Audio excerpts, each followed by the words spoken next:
Fala pessoal, tudo bem? Eu sou o Diego, um dos integrantes do Nefropapers, e hoje eu vou falar sobre calcifilaxia, um tema pouco frequente, felizmente, na doença renal crônica, principalmente doença renal crônica avançada, estágio 5, felizmente porque é muito grave, muito dramático, muitos sintomas debilitantes ao paciente, certo? Mas que nós nefrologistas precisamos saber reconhecer, principalmente de forma incipiente, aquele quadro inicial para a gente poder intervir e evitar aí tragédias, consequências maiores ao nosso paciente, certo? Primeiro, do que se trata a calcifilaxia, Então, também do nome, de arteriolopatia calcificante urêmica, Aquele acometimento de calcificação vascular que a gente sabe que já tem na doença renal crônica, principalmente doença renal crônica mais avançada, e a calcifilaxia a gente vê principalmente o que é nível arteriolar, ok? Então a gente vai ter calcificação lá distal, de pele, certo? De extremidades, com consequente o que? Necrose local, muita dor e complicações decorrentes desses quadros isquêmicos, certo?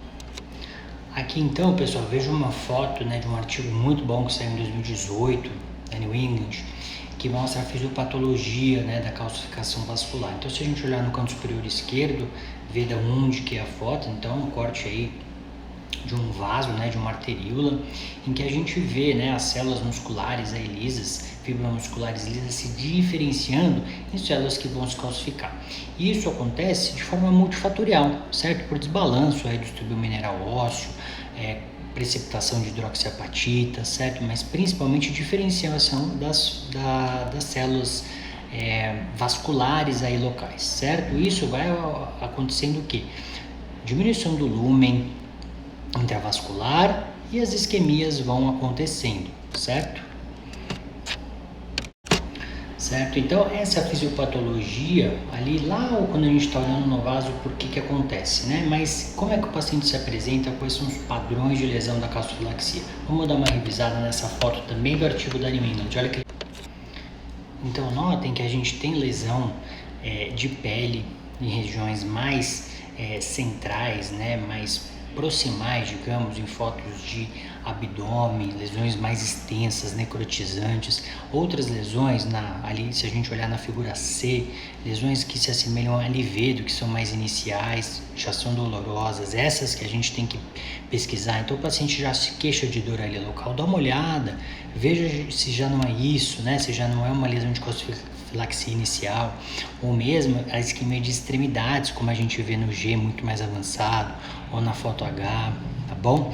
E pistas que a gente tem na radiografia de calcificação, em parte subcutânea, como a gente vê ali na J, ou calcificação de vasos maiores também, a própria foto J ali no canto inferior esquerdo, tá certo? E se a gente olhar nas figuras K e L, são biópsias, certo? Que usaram coloração específica e que ajudam também no diagnóstico. E muitas vezes precisam ser feitas para fechar o diagnóstico propriamente dito, tá? Então, o diagnóstico de calcifilaxia é com base quando eu vejo um paciente com doença renal crônica, estágio 5, ou em hemodiálise ou diálise peritoneal e que começa com esse tipo de lesão isquêmica necrotizante, principalmente extremidades ou proximal também. Tenho dúvida no diagnóstico, faço biópsia local, mando lá para o anatomopatológico e coloco a hipótese de calcifilaxia. Por que isso? O patologista, quando vê, ele vai fazer uma coloração específica, coloração de Von Cossa, que ele olha desse jeito e consegue visualizar melhor os aspectos de calcificação da calcifilaxia, sendo muito importante para o diagnóstico. Alguns quadros muito típicos em pacientes que têm doença renal crônica, em terapia dialítica, não precisa de biópsia, mas se você consegue a ferramenta diagnóstica, aí ajuda bastante. E quando eu faço o diagnóstico, como que eu trato? É uma condição que é bastante difícil, porque ela é multifatorial, certo? Exige bastante coisa aí pra gente fazer. A primeira delas é o seguinte: controle de dor. O paciente tem muita dor, então a gente tem que deixar ele uma analgesia bem forte, muitas vezes de ajuda aí de grupos de dor e do serviço que vocês atuam, certo? Primeiro, o que desencadeou? Certo? Um desencadeante muito frequente é o uso de antagonista de vitamina K, a varfarina, Quando eu mostrei na foto anterior, a vitamina K, ela tem um efeito de manter a célula muscular lisa, e quando eu antagonizo isso, eu suscetibilizo uma transformação numa célula que pode calcificar. Então, quando eu antagonizo a vitamina K, eu posso suscetibilizar aí a surgimento de calcifilaxia. Então, a primeira coisa é eu tirar o desencadeante. Se o paciente usa varfarina, suspendo e coloco outra medicação anticoagulante, como a pixabana, se o paciente precisar de anticoagulante realmente, tá certo? Outra medicação que se fala muito, agora é uma medicação terapêutica, o tiosulfato de sódio, tá pessoal? O tiosulfato de sódio, que ele vai ajudar a formar complexos solúveis para ajudar a resolver esse problema de calcificação. Ele é um pouco indisponível, é difícil encontrar, mas a gente tem estudos aí de baixa qualidade que viram benefício nas lesões, que a gente pode tentar, certo? Na dose de 25 gramas, 3 vezes por semana por 3 meses, atentando-se ao efeito colateral de acidose metabólica, que pode ser decorrente da infusão dele, certo? Além desses aspectos de analgesia, trocar desencadeante, tiosulfato, a gente pode ver outras coisas, otimizar distúrbio mineral ósseo, o tratamento, hiperfosfatemia está corrigida, PTH está controlado, isso eu tenho que rever, certo? Estou dando muito cálcio para o paciente, será que não dá para eu diminuir o meu aporte de cálcio? Estou dando carbonato de cálcio, como é que está meu dialisato, tá?